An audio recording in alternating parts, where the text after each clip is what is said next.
नीर निराकार है और इस निराकार जल को कोई कटोरी में भर के फ्रिज में रख दे और रखा रहने दे तो वही पानी जम जाता है कि नहीं, और जमने पर वह हो जाता बर्फ। तो पानी का तो कोई आकार नहीं, पर बर्फ का आकार है कि नहीं।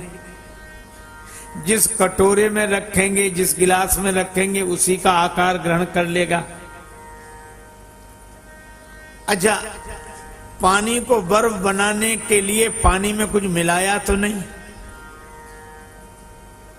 केवल फ्रिज में रखा। जब बाहर निकाल के रखो तो वह फिर पिघलकर निराकार हो जाता है, और फ्रिज में रखो तो फिर जमकर साकार हो जाता है। और मैं आपसे कहता हूं, इसी तरह निराकार साकार में कोई भेद नहीं। उस निराकार व्यापक परमात्मा को जब कोई अपनी निष्ठा की कटोरी में भर के भक्ति भाव के फ्रिज में रखता है तो निराकार ही साकार हो जाता है।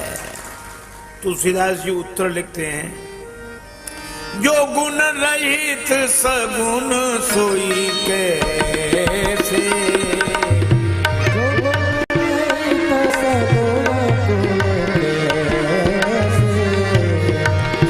जल हिम उपल बिलग नहीं तैसे, जल हिम उपल बिलग नहीं तैसे, जल हिम उपल बिलग नहीं जैसे।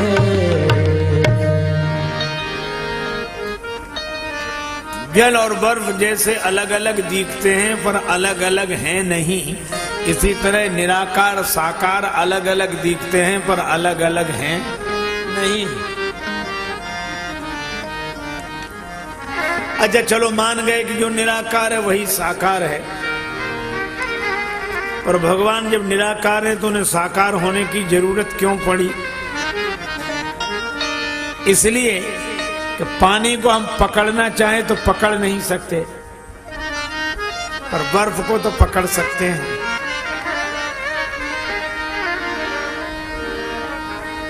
इसी तरह हम निराकार ब्रह्म का अनुभव कर सकते हैं, उसको पकड़ नहीं सकते, पर जब वह साकार हो जाता है तो हम पकड़ सकते हैं।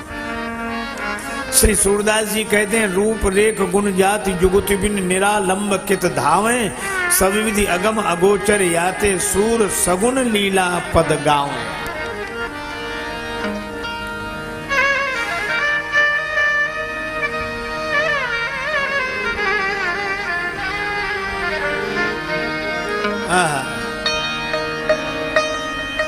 इसीलिए भगवान निराकार से साकार हुए कि सब हमें पकड़ सके।